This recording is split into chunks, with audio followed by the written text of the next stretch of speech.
All right, in this video, I'm going to go over something pretty basic. Those of you that are familiar with my channel, you'll know that I'm into service rifle clones, specifically early Global War on Terror up to modern day US military clones.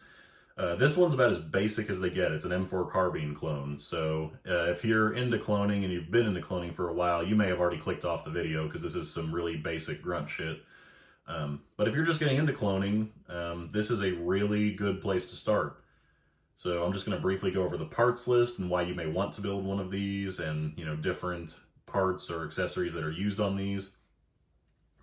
So starting at the front, I have a Knight's Armament NT4 flash hider. Now, while these were seen from time to time, or still are seen from time to time on Colt M4 carbines, it's much more common to see them with a non-suppressor adaptable, just an A2 birdcage flash hider. So unless you already have a Knight's Armament suppressor or a Surefire suppressor, those have also been seen. Unless you already have one of those, just skip spending the extra money on a suppressor, compatible flash hider. Just spend like 12 bucks on a Colt A2 birdcage and call it good. Moving back, the barrel I'm using is a Colt SOCOM profile 14.5 inch 1-in-7 twist 5.56 chambered barrel. That is one of two different barrels that is used on the M4 and M4A1 carbines. So the other barrel is just your standard government profile barrel, which has the same 1-in-7 twist. It's the same chrome lining, the same grade of steel, same everything. The difference is the SOCOM profile barrel is thicker in the rear portion for aided accuracy and increased durability with sustained automatic fire. So they take longer to heat up, basically. Either one is correct, and if you're going to mount a M203 grenade launcher, which if you didn't know, civilians can actually purchase those. It's just like any other NFA item. You just pay your $200 tax stamp. But either barrel will allow you to mount one of those. If you can get the SOCOM profile barrel, I'd recommend it because I have seen a noticeable difference in accuracy. But if you're going to prioritize the gun being a little more lightweight, the government profile barrels are good too. So either one. The front sight post is the Colt triangle front sight that came with the barrel. If you're going to buy one of these barrels, I recommend buying them brand new, or at least from somewhere where you know that the triangle front sight that it comes with is the original one from the factory. I've seen people try and adapt front sight posts that were not matched from the factory on these barrels, and they end up being tilted or they end up not fitting at all. Just make sure you're finding one that from the factory has been matched to the barrel. Now, moving back, of course, we have a Knight's Armament Razz. These are nothing too special. Mine is Vero Beach marked, which is a little more desirable, but that doesn't double the price or anything like some people try to claim.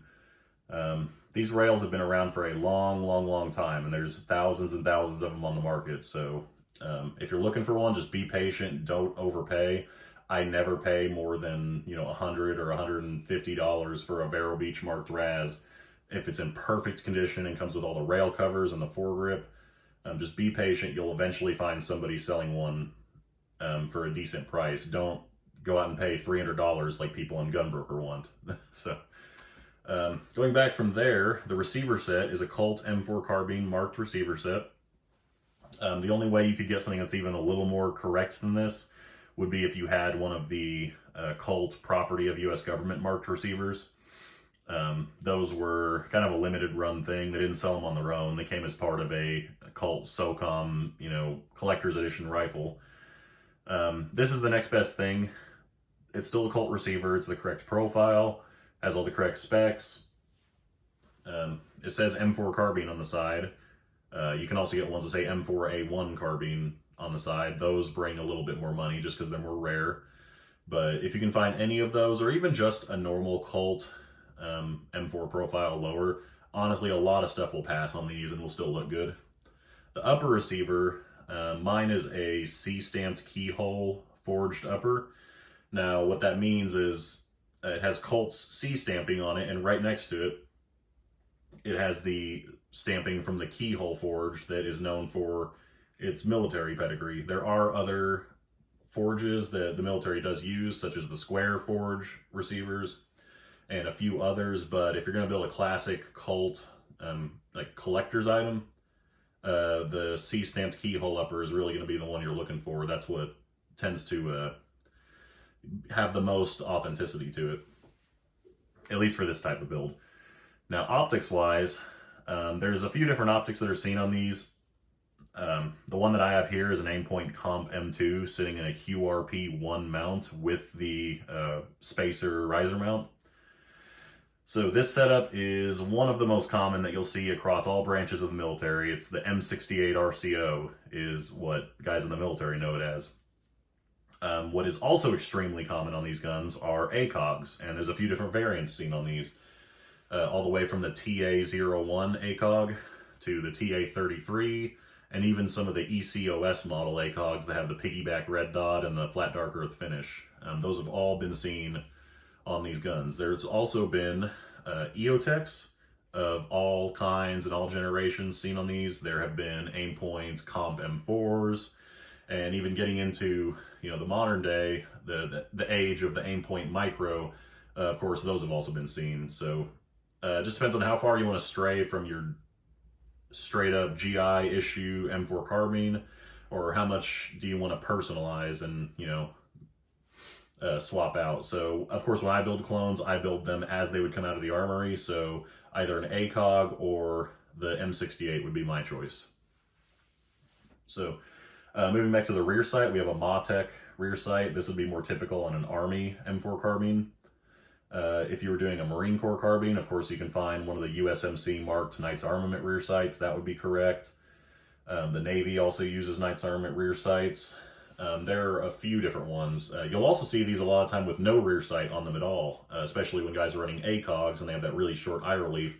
They'll just strip off the rear sight entirely and scoot the ACOG as far back as it'll go. So that is an extremely common setup that you'll see. Of course, the pistol grip is just your standard A2 pistol grip. Of course, like anything else, you'll see them swapped out for mag pulls and other stuff from time to time. But A2 pistol grips are what they're issued with. I have a Colt 6-position buffer tube just because that's what came with my lower.